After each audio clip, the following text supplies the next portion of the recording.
Hello, dear students. Hope you may be fine. As you know, we are going to take today's जो हमारा सब topic इस video lecture में है rectangular components of a vector in 3 dimensions. एक vector के rectangular components क्या होते हैं 3 डायमेंशन में उसके बारे में हम पढ़ेंगे। सो इसके लिए we have to understand a diagram के लिए हम अंडरस्टैंड करेंगे। So let us take the diagram. Let's concentrate on the diagram. Here we are taking a vector. We will consider a vector A.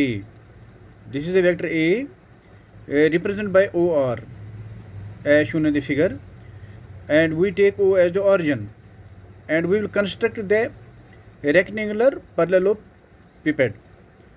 Rectangular parallelepiped होता है is a solid figure in which each face is a parallelogram. So बच्चों यहाँ पर हम ये with A as the origin we will construct a parallelepiped. Parallelepiped क्या होता है? एक parallelepiped is a figure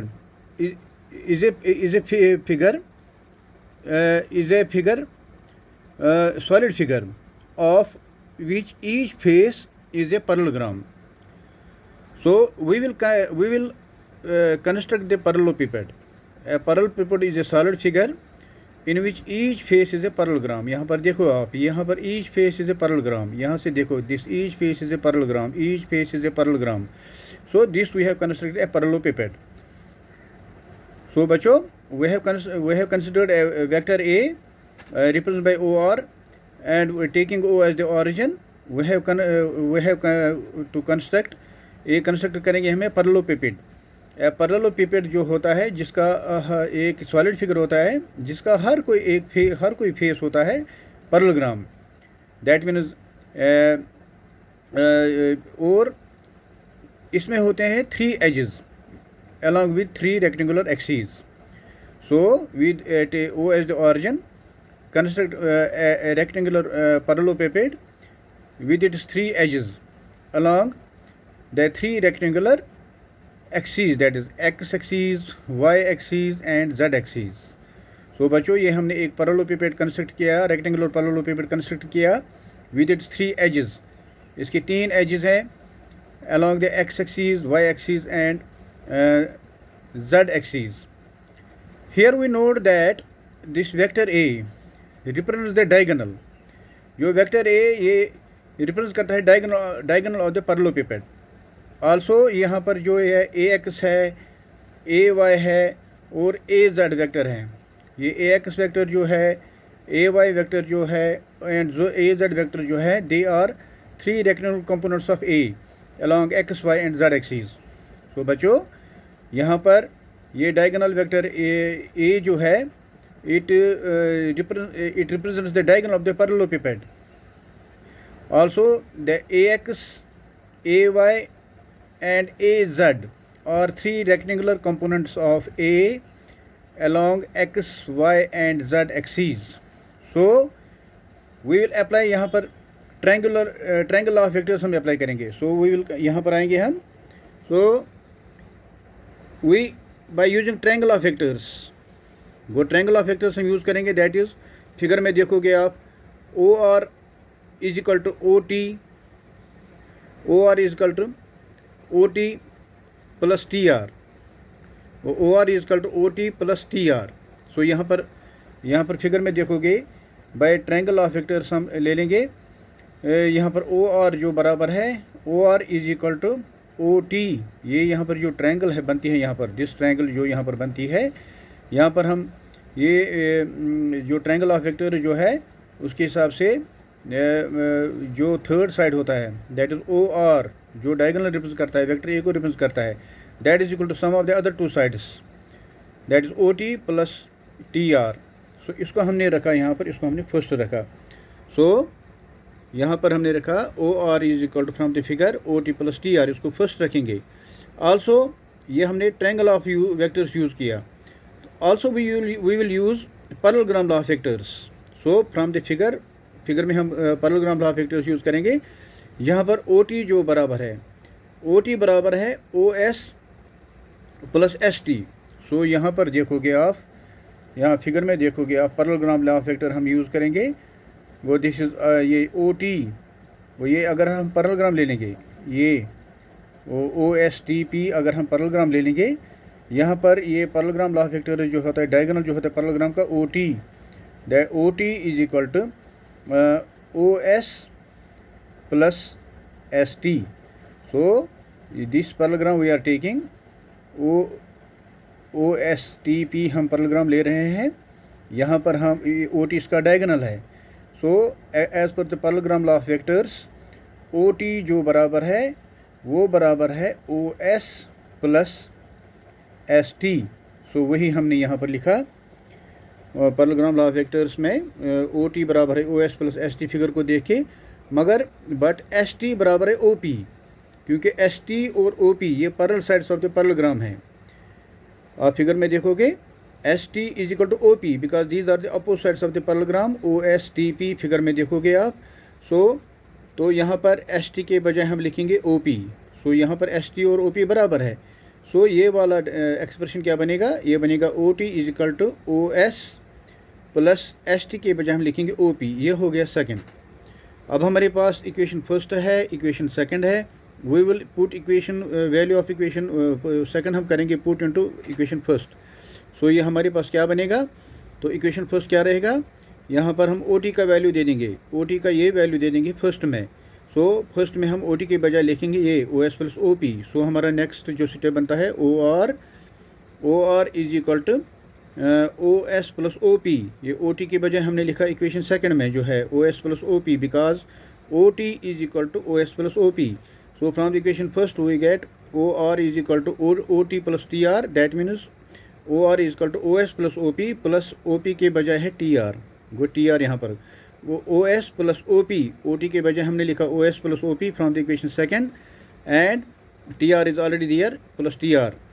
सो ये क्या बनेगा, ये बनेगा O R is equal to, ये लिखेंगे हम O S plus O P plus T R किसके बराबर है, टी आर ओ के बराबर है।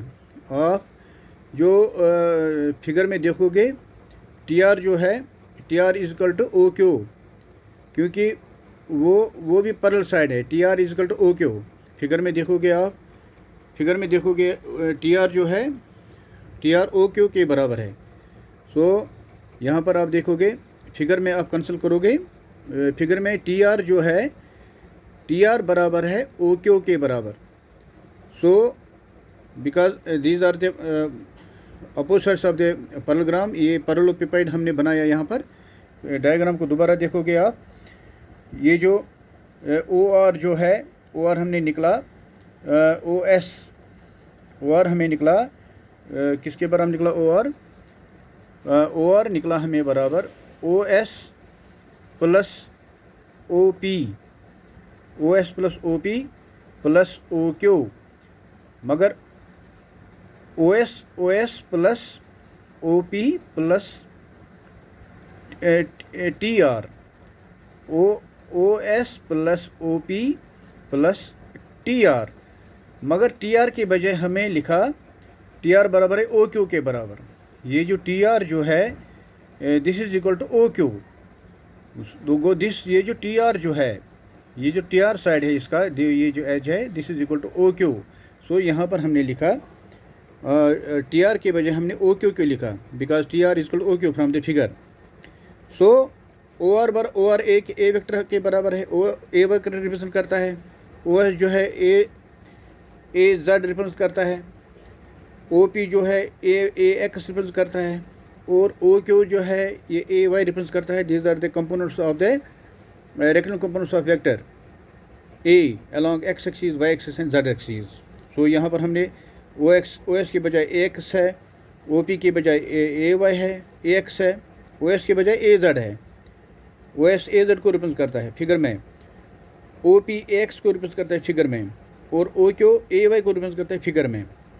सो इसको हम लिखेंगे तरतीब में लिखेंगे, हम अरेंज करेंगे इसको। तो वेक्टर ए बनता है A X plus A Y plus A Z. अगर हम मानते चलो I J K be the unit vectors along X Y and Z axis, तो अगर हम यूनिट वेक्टर रखेंगे I J K along X Y and Z axes, तब हम ऊपर वाले रिलेशन को ऐसे भी लिख सकते हैं A is equal to A X I unit vector I plus A Y unit vector J plus A Z unit vector के। सो बच्चों, these are the rectangular components of a vector in the 3 dimensions, that is represented by a is equal to ax plus ay plus az. If we consider unit vectors along x-axis, y-axis and z-axis as I, j and k, then the above relation can be written as a is equal to axi unit vector I, ay unit vector j, az unit vector k. The magnitude of a is written as, अगर हम magnitude of a निकालेंगे from this above equation जो हमने भी पढ़ा, so the magnitude of A is वो बराबर है under root of A X square plus A Y square plus A Z square. So जो बच्चों यहाँ पर हमने ये रिलेशन निकाली rectangular components of a vector in 3 dimensions, तो जब हम मैग्नीट्यूड ऑफ ए निकालेंगे, सो जब मैग्नीट्यूड ऑफ ए हम निकालेंगे vector A, that is equal to A is equal to under root of A X square A Y square plus A Z square. This is equation 3rd। अगर हम मानते हैं if alpha beta gamma are the angles made with X Y and Z axis, अगर हम मानते चलो alpha beta and gamma यहाँ पर एंगल मिलते हैं with the X axis Y axis and Z axis, then cos alpha बराबर है ए एक्स बटा ए।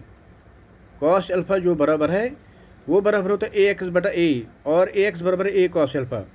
सिमिलरली कॉस बीटा बराबर है ए वाई बटा ए, दैट इज, और A Y equal B cos alpha. And cos alpha cos जो gamma जो है that is A Z by A, और A Z equal cos gamma, A cos gamma. So बच्चों, यहाँ पर अगर हम कंसिडर करेंगे कि alpha beta gamma are the angles made with X axis Y axis and Z axis, वो अगर यहाँ पर एंगल बनते हैं एक्स एक्सिस वाई एक्सिस और जेड एक्सिस के साथ एंगल बनते हैं alpha beta and gamma, then we can write cos alpha बराबर होता है ए एक्स बटा ए, और ए एक्स निकलेगा यहाँ पर ए कॉस अल्फा।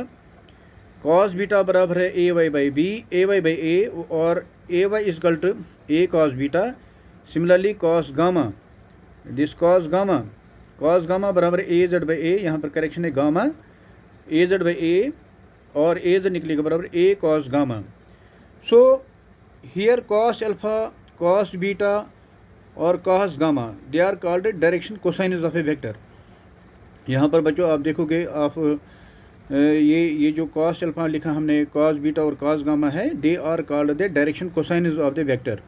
ये जो वेक्टर ए जो हमने लिखा ये direction cosines of the vector है, इसलिए हम लिखते हैं cos alpha cos beta cos gamma. गो ए एक्स रिप्रेजेंट करता है A cos alpha, A Y A cos beta, और A Z A cos gamma, क्योंकि A X A Y A Z है, these are the rectangular components of the vector along X axis Y axis and Z axis, and this cos alpha cos beta and cos gamma, they are called the direction cosines of the vector. ये आपको याद रखना है।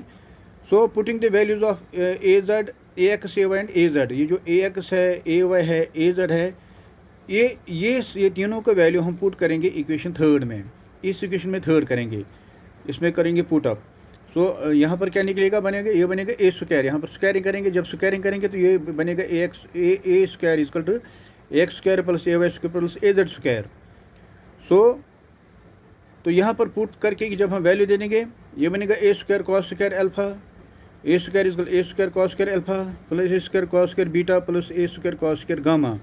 यहाँ A square निकालेंगे common, ये बनेगा A square equal A square common निकालेंगे सबों में से, ये अंदर रहेगा cos square alpha plus cos square beta plus cos square gamma, और A square left hand side और राइट हैंड साइड में कैंसिल होगा, कट होगा, तो ये बनेगा cos square alpha plus cos square beta plus cos square gamma is equal to 1।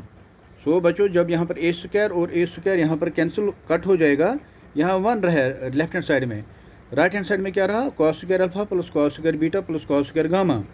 So from this we can say that cos square alpha plus cos square beta plus cos square gamma is equal to 1। It means sum of squares of the direction cosines of a vector is always unity. So बच्चों, यहाँ पर आपको हमेशा याद रखना है कि sum of the squares of direction cosines, cos alpha, cos beta, cos gamma, जैसे हमने ऊपर बोला, ये they are called direction cosines of the vector. So यहाँ पर हम कंक्लूड कर सकते हैं कि it means that sum of the squares of the direction cosines of a vector, sum of the squares of the direction cosines of a vector is always unity. So बच्चों, ये हमने आज पढ़ा, ये rectangular components of a vector in 3 dimension में हमने पढ़ा ये। So I hope you will understand them very easily when you will repeat the videos. Video जब 2-3 बार आप रिपीट करोगे and you will consider the material, आप देखोगे ठीक तरह से, you will be able to understand in a better way. Thank you very much. We will continue the videos. So इस video में हमने पढ़ा rectangular components of a vector in 3 dimensions. Thank you very much.